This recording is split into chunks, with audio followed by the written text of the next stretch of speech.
Well, the Prime Minister today directly tried to strike a chord with the farmers on the land acquisition bill. In his much anticipated radio address to farmers, Prime Minister Narendra Modi chose to address their apprehensions over the bill. Modi also used Mann Ki Baat speech to level political scores over the contentious bill. संकट की घड़ी में आपके साथ. This Sunday's edition of the Prime Minister's Mann Ki Baat wasn't like his previous 5 radio addresses. This time, Modi scripted an outreach to farmers hit by a freak weather spell. The Prime Minister took the fight over the land bill to radio waves, launching a scathing rebuttal to the opposition's charge, accusing them of working against the farmers' interest. ये जो सारे भ्रम फैलाए जा रहे हैं वो सरासर किसान विरोध के भ्रम है, किसान को गरीब रखने की षड्यंत्र का ही हिस्सा है. देश को आगे न ले जाने के जो षड्यंत्र चले हैं उसी का हिस्सा है. उससे बचना है, देश को भी बचाना है, किसान को भी बचाना है. Modi used the address to tilt the scales of the land bill war in the government's favor, dismissing the opposition's protests as a part of a conspiracy. स्वयं जो कानून बनाने वाले लोग थे, जब कानून का रूप बना तो उन्होंने तो बड़े नाराज होकर के कहा दिया कि ये कानून न किसानों की भलाई के लिए है, न गांव की भलाई के लिए है, न देश की भलाई के लिए है. ये कानून तो सिर्फ अफसरों की तिजोरी भरने के लिए, अफसरों को मौज करने के लिए, अफसरशाही को बढ़ावा देने के लिए. But the farmers who Modi addressed directly were far from thoroughly convinced. हमारा जो ये लोन है, जो क्रॉप लोन लिया था नेशनलाइज सोसाइटी का, वो हमें माफ करके फिर से लोन दिया जाए, नया लोन दिया जाए, ताकि उसकी वजह से हम अपनी फसल के लिए कुछ लगा सके. लेकिन अभी इस साल हम भर सकते थे, लेकिन वो गोले की बारिश की वजह से पूरा खत्म हो चुका है. तो अब हम कैसे भर सकते हैं, यही हम उनसे सवाल पूछेंगे. तो आप क्या कर सकते हैं हमारे लिए? अभी इतना नुकसान हो गया तो कैसे भरेंगे आप? Even as farmers in Bhatta Parsol are listening to Narendra Modi, the Prime Minister's Mann Ki Baat, their biggest concern is, will they get a fair deal that they have always been denied in the past? On the other hand, Narendra Modi knows that the entire opposition has united against him. An anti-farmer image threatens to be the biggest image spoiler. After steamrolling it through the Lok Sabha, Modi's Mann Ki Baat address has set the stage for a fresh showdown over the contentious bill. With Anjana Kashyap in Bhatta Parsol, Bureau Report, Headlines Today. Well, let me now introduce 2 special guests to debate this address of the Prime Minister on the land acquisition bill. Sambit Patra, national spokesperson of the BJP, is joining me from Delhi. Also joining me, Dr. Ajay Kumar, spokesperson of the Congress Party, for more on this issue. Dr. Patra, coming to you first. You heard that report, I'm sure. Why aren't the farmers convinced? We spoke to a whole lot of them. It seems that if it is the battle of perception, somehow the BJP has not been able to win this battle. The Prime Minister today came out strongly opposed it, attacked the opposition, says a lot of misconception, and there is a lot of propaganda that is being spread as far as this bill is concerned. But why aren't the farmers, impressed or in fact buying the argument? Ankit, there are 2 things. Number one, we have seen a paradigm shift in Indian politics where we had seen for last 10 years where there was no communication between the system and the people who are affected by the system, to a place where we see that Prime Minister directly is addressing the concerns of the constituencies of the country. Today the farmer was the chief constituency.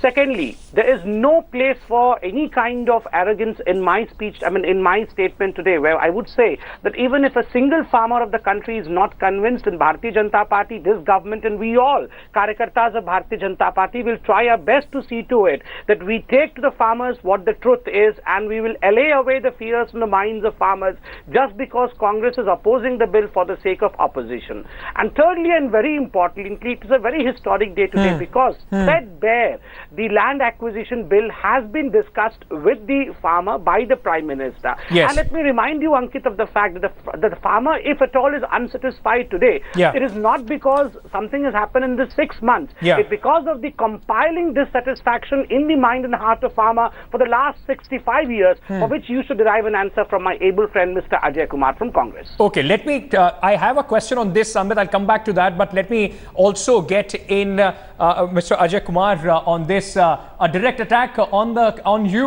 Mr. Kumar. The Prime Minister saying that you are spreading lies, misconception. You are, in fact, creating hindrance in development. Sambit Patra also saying that it's not, the farmers are not angry because of the 6 months rule of Modi government. It's the 66 years of the previous governments that they are angered about. You know, Ankit, the Prime Minister has made such misleading statements. It's not proper to say a lie but it amounts totally to being absolutely economical about truth, and so is Mr. Sambit Patra. First of all, if I rattle out the anti-farm policy, and let me come first to the bill. The bill, he said in his statement that the 13 laws, we brought it in. It was mandatory in the 2013 Act to bring 13 sections into these laws back into under the purview of the land acquisition. So the Prime Minister definitely told untruth to the country. The second untruth is, if you look at it, even on terms of the public-private partnership, he never told them about anything about public-private partnership. The Prime Minister has gone about saying that the development is stopping because of land acquisition. Out of 4 lakh crore projects pending, only 7% is because of land acquisition. And why is he eyeing the land? 50% of the SEZ is vacant. Yeah. He doesn't want to do a social impact which is for 6 months. And the Bharatiya Janata Party is absolutely anti-farmer. They went 2014 saying we will give minimum support price 50% increase. They lied to the country and they lied because they gave only a less than 5% increase of some, or what you call 15 rupees increase. The exact percentage would probably 150. So what you went around 24th in Pathankot, he made this, the Prime Minister, then the candidate, went across saying I'll give minimum support price. Today the urea is unavailable, it's in the black market. They are trying to change the Forest Rights Act. So this is not a party for industry, it is for industrialists. It's not even for industry. The Forest Rights Act for the Adivasis have been... Okay, let me. Hugely funny when guys like Sambit Patra, I want to finish. Sambit Patra and the crony capitalists. Can I come in now, absolutely, Ankit? It's for 1%. Sambit, absolutely. Even on the Ankit on the industrial. Let me get in Sambit on this to reply. You have raised a lot of questions. Let Sambit come in and reply. Sambit, series of allegations. They are saying that you are a government for industrialists. I've heard them. Let me one by one rebut my friend's allegation. Number one, he said that Modi government is a government of lies. Let me tell you, Mr. Ajay Kumar, the one who lies is dragged to the court. And we have seen as to how not only Narasimha Rao, one of the prime ministers of the country, but also Manmohan Singh has been dragged to the court. We have also seen as to how you emphatically spoke about zero loss in case of Colgate, and as to how there were humongous Let's loss stick in the to land acquisition. Just a second. Stick to the Sambit Patra, stick to the topic, Ajay Kumar, can you be quiet for a while? Can you allow me to answer? I was not interrupting. And Sambit Patra, Mr. Sambit Patra, can you stick to the topic? Dr. Kumar, I mean, we won't be able to speak anything if all of us stick together. Let Sambit respond. You will have enough time. You will have enough time to counter him. I was showing you the mirror. Stick to the topic. He has a habit of going all over the place. So stick to the topic. Let's stick to the topic. Let's stick to the topic. Answer the direct charges that they have made, the Congress has made on you as far as the land acquisition bill is concerned. Please go ahead. In National Herald and other cases, you are dragged to the court and you call us liars. Now I will start off with your 13. Go ahead. You can start off wherever, but let me complete. As far as the 13 ordinances are concerned, we have been very consistent right from the very beginning, stating the facts. We said that we had to bring the ordinance on 29th of December 2014 because the last date of bringing these 13 acts into the ambit of the law of land acquisition was 31st December 2015. You can please visit back into the press conference of Arun Jaitley where he clearly mentions this.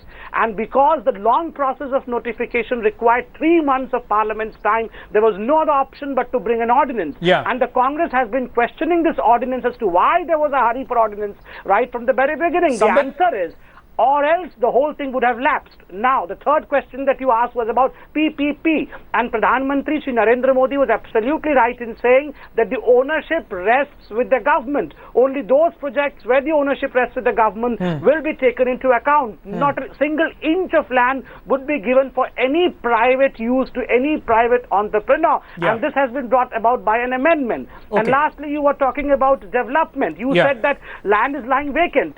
Pradhan Mantri ji today rightly said that the last option would be inching into the land of the farmer that is fertile. The first option would be the land bank, the SCZs, the land that is lying vacant. The second option would be barren lands, and the last option would be bare minimum of the fertile lands, if at all it is required. Sambit, I have a before I go to Ajay Kumar for a response and taking it forward, I have a question for you. On February 24th, BJP President Amit Shah set up an 8-member committee which was to collect suggestions from the farmers on land acquisition. Also, the Home Minister then said, we will welcome farmers' suggestions, we will meet a delegation of farmers. Don't you think the BJP should have gone through the consultation process before pushing the land ordinance bill? Because so far as my information goes, not a single meeting of this committee has taken place. Not a single suggestion has been taken on board. Why is it such a hurry? Why weren't the farmers consulted when you already were saying that we are setting up a mechanism? Why wasn't it followed? Now, Ankit, there are two things. As far as the ordinance part is concerned, I told you as to why it was pertinent for the government, it was immediate for the government rather to bring the ordinance immediately. Otherwise, the 13 clauses would not have been included in the main act. And secondly, as far as the consent clause in the 5 points which have been left to the state government is concerned. But what happened to the consultation with the farmers? No, the consultation has taken place, and the 9 amendments that have been suggested. Where? But the committee that was made by Amit Shah did not even have a single meeting. No. They have met farmer bodies, and day after day we are having meeting over here in the BJP office, in the Prime Minister's office. So not very convincing because it's not only the opposition, it's Anna Hazare, it's the farmer organizations, all of them are up in arms. Let me very quickly go across to Congress and ask them a question. You have been saying that it's the industrialists, the government is for industrialists. The Prime Minister today said that the acquisition of highway, the basic framework is for for land, for highways, for railways, for housing, for poor, irrigation projects. All of these are the focus of the government. He also said the farmers won't have any problem in giving land for defense projects. Why are you trying to, that is the acquisition of the BJP, trying to, give out a message that it is only working for the corporates? The Prime Minister is saying that these are social initiatives that needs to be taken, and you are creating hindrance in them. Then tell me, Ankit, then ask the Honorable Prime Minister and Honorable why do you want to give up the consent clause? If everybody is willing, then why don't you have the 80% consent clause? It has not been given up. The point is you remote. No, one sec, let me finish. Mr. Patra, so Dr. Patra, take it easy. The other issue is that the fundamental issue is you have removed the consent clause for those 5 or 6 special categories. You extended the categories. You also included individuals. You also included NGOs. In the 2013 law, it was only government and private acquisition only on very special circumstances. And the other issue is it's a backdoor entry to privatize the railways and highways. The problem is, why don't you have social impact? It takes 6 months. Mr. Patra and another channel said 300 files will be cleared by Mr. Saxena. So improve that process. But a social impact survey. India is the only country now, only country. But Ankit, only country in the world where you're taking private land, and people in the cities are under the misconceptions. If you give it a private person to develop metro, they will take your land and my land. It is not only farmers. Samit, 30 seconds for you to respond. I'm completely out of time. Ankit, 27th of June 2014, there was meeting of 27 chief ministers of states and union territories. I have the letter of Mr. Jairam Ramesh over here. I have the letter of Mr. Hooda over here, who say that the consent clause should be done away with, or the right should be given to the appropriate government. And that is what, under federalism, the Modi government has done, handed over the right to the state government. I don't believe as to why the Congress government does not want to follow it.